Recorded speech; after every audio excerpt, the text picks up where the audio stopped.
పాదాభివందనాలు. విద్యార్థులందరికీ ప్రేమాభివందనాలు. ఈరోజు ఫేర్వెల్ కదా, ఇంటి దగ్గర నుంచి బయలుదేరినప్పుడు పిల్లలకి ఏదైనా మంచి మాటలు చెప్తే బాగుంటుందని కూర్చొని ఆలోచించాను కాసేపు.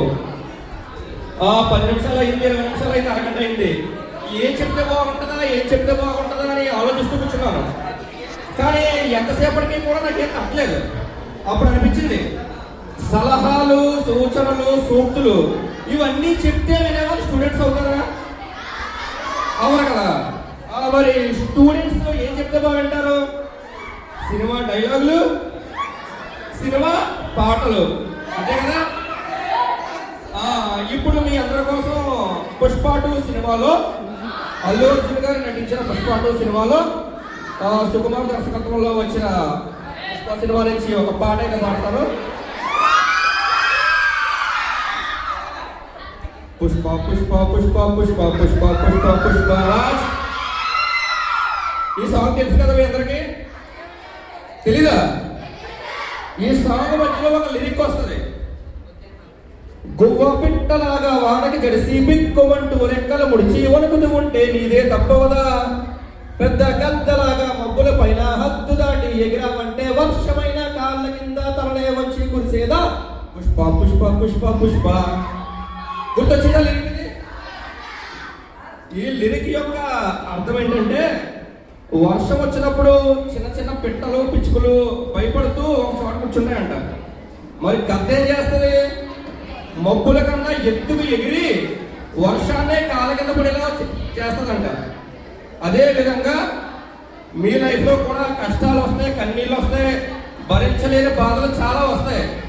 అలాంటి సమయాల్లో కష్టానికి కంగారు పడిపోకుండా, భయానికి బాధపడిపోకుండా ఆ కష్టాన్ని ఎలా అధిగమించాలి, దానికి సొల్యూషన్ ఏంటి అని ఆలోచిస్తే మీ లైఫ్లో ముందుకు వెళ్తారు.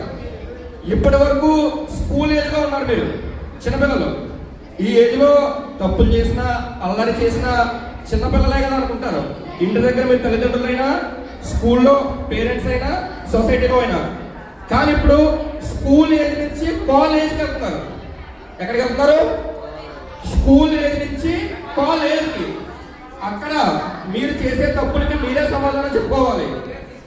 సొసైటీ, ఫ్యామిలీ, మీ కాలేజ్, ప్రతి ఒక్కరికి కూడా మీరే ఆన్సర్ చేయాలి. ఇంకా ఫైనల్గా ఒక 2 విషయాలు.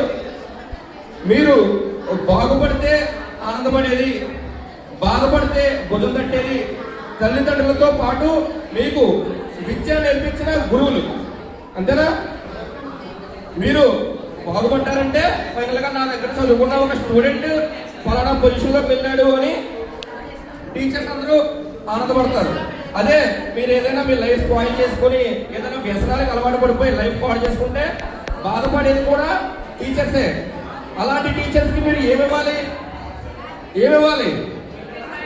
మీరు ఏమీ ఇచ్చేయక్కర్లేదు. మీరు హ్యాపీగా ఉండండి.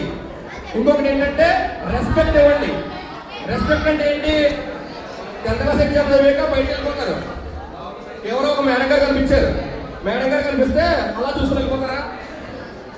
కనీసం ఒక చిరునవ్వు నవ్వి, గుడ్ మార్నింగ్ మేడం, నేను పలానా కాలేజ్లో జాయిన్ అయ్యాను, పలానా చేస్తాను అని చెప్పే విధంగా మీరు ఉండాలి.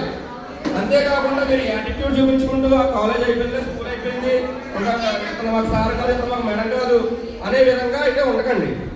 జస్ట్ మీరు ఇచ్చేది ఒక చిన్న చిరునవ్వు, ఒక రెస్పెక్ట్ వాళ్ళకి ఎంతో ఆనందాన్ని కలుగజేస్తుంది. ఇంకొకటి ఏంటంటే, జేబు ఖాళీగా ఉంటే మనుషులు దూరం అయిపోతారు, మనిషే ఖాళీగా ఉంటే మర్యాద దూరం అయిపోద్ది. సో ఖచ్చితంగా అందరికీ ఒక డిగ్నిఫైడ్ జాబ్ అనేది ఉండాలి.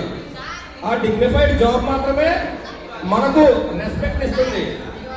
అలాంటి డిగ్నిఫైడ్ జాబ్ కావాలంటే మీరు ఇప్పటి నుండే ఒక లక్ష్యాన్ని పెట్టుకొని దానికి అనుగుణంగా మీ లైఫ్ని ప్లాన్ చేసుకోవాలి. సో ఇంకా ఫైనల్గా ఇదే పుష్ప సినిమాలో ఒక ఫేవరెట్ డైలాగ్ ఉంటుంది. ఏంటది? తగ్గేదేలే, ఈసారి 10th క్లాస్ ఎగ్జామ్స్ లో మార్కులు తగ్గేదేలే. పేపర్ టఫ్ గా ఉన్నా, ఇన్విజిలేషన్ స్ట్రిక్ట్ గా ఉన్నా మార్కులు తగ్గేదేలే. కన్న తల్లిదండ్రులకు పుట్టిన ఊరికి మంచి పేరు తీసుకురావడంలో తగ్గేదేలే. అనుకున్న లక్ష్యాన్ని సాధించే ప్రయత్నంలో అస్సలు తగ్గేదేలే. చెప్పండి ఒకసారి. మార్కులు తగ్గకూడదు, పెద్దల ముందు తగ్గే ఉండాలి, అది గుర్తుపెట్టుకోండి. ఇంకొకటి ఏంటంటే పుష్ప అంటే ఫైర్ కాదు, వైల్డ్ ఫైర్ అంటారు కదా, అదే ఫైర్ మీలో కూడా ఉండాలి. ఏదైనా సాధించాలన్న ఫైర్, మార్కులు బాగా తెచ్చుకోవాలన్న ఫైర్, అంతేగాని అల్లరి చేసేయాలి, పెద్దలు ఎదిరించేయాలి ఇది కాదు. సో ఇంకా అందరికీ ఆల్ ది బెస్ట్ చెప్తూ నా ప్రసంగాన్ని ముగిస్తున్నాను. Thank you.